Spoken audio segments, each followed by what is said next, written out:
Chapter 3. Satania, how do you feel?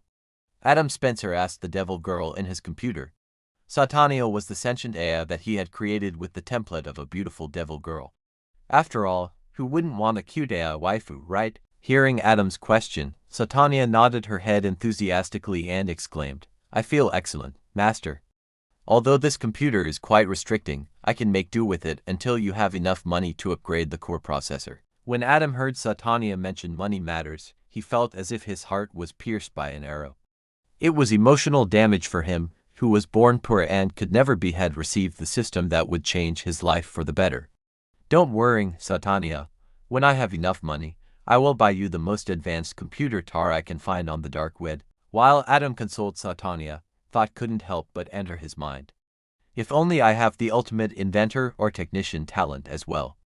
I could have created a supercomputing power. Of course, that was only a fleeting thought since Adam knew that he should take things step by step instead of hastily dreaming of something impossible to achieve at the moment. So, master, what do you want me to do first, stock trading or cryptocurrency trading? Hearing Satania's question, Adam immediately replied, No, create multiple fake accounts with fake identities and open up multiple bank accounts.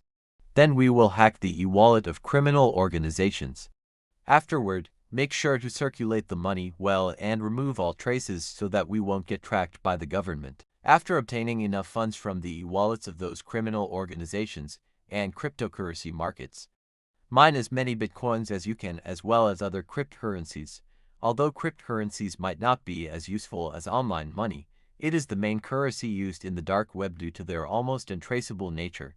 Satania nodded her head after hearing Adam's replies. When she was created by Adam, she already knew what her goal was as well as her purpose of existence. But Adam's replies only clarified it to make sure there weren't any errors. Anyways, impossible for Adam to have any errors in his programming since he could code flawlessly. You could say he only did this so he could communicate with Satania and test the level of her sentience. And without a doubt, Adam was impressed with Satania's intelligence since she was no different from a human in terms of speech and personality. If not for the characteristic of his ultimate programmer talent that made all he created loyal to him, absolutely, Adam would be a sinner of the human race for unleashing such a dangerous threat to the human race. After all, Satania could adapt and learn through time. If given enough time, she could easily manipulate the entire internet and make it her domain. And since most humans were dependent on the internet, removing it was tantamount to digressing the technological level of the human race by several levels. Not to mention the switch for the nuclear bombs and missiles of first world countries.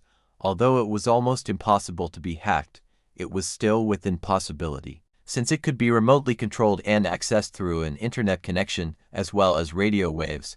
Without a doubt, Satania could potentially control the dangerous weapons of the entire planet. If that happened, and she wasn't within Adam's control, that was tantamount to spelling the doom of the human race. Fortunately, Satania is loyal to me, otherwise, I dare not create such a dangerous existence. While Adam heaved a sigh of relief in his mind, Satania had already started working on Adam's computer. And to facilitate Satania's growth as well as increase his skills and knowledge as the ultimate programmer, Adam was observing Satania as Satania worked on his computer. It seems that the ultimate programmer talent is only a talent with some knowledge and experience along with it. But it doesn't mean I can't further improve it. In other words, I can further increase my skills and knowledge in programming as long as I make breakthroughs in this field, Adam thought in his mind, but then he remembered a crucial part of the system. How do I obtain more ultimate talents? After a few seconds that Adam asked that question, a system screen popped up in front of Adam's vision with the answer to his question along with the robotic voice of the system in his mind. The host can obtain more ultimate talents by triggering the talent achievement tasks. When a task is triggered, the host can choose not to complete it as it's not mandatory.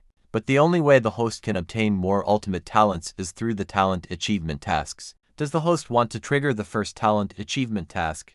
Since it's the first talent achievement task, the system can manually trigger it, but for upcoming talent achievement tasks, the host needs to trigger it. Hearing the system's question, Adam Spencer immediately agreed to it. Yes, trigger the first talent achievement task. Ding, talent achievement talent triggered. Achievement task triggered. Achievement condition: hacked the White House and obtained the president's security code. Awarded talent: ultimate hacker reading the system's talent. Achievement task: Adam didn't know whether to laugh or cry. Is the system making me a criminal? Not that I mind, since society had it coming when they treated me ruthlessly as if I wasn't considered a human. On the bright side, at least the system didn't issue an almost impossible task as my first talent achievement task. With my ultimate programmer talent, at least this is still possible to achieve. After all, although my ultimate programmer talent doesn't give me international level hacking skills, my skills aren't that worst when compared to national level hackers. But the main advantage I have is the fact that I can create sentient AI that specializes in hacking. With that plan in mind, Adam now has a clear goal in mind. And that was to complete his first achievement task and obtain his second ultimate talent.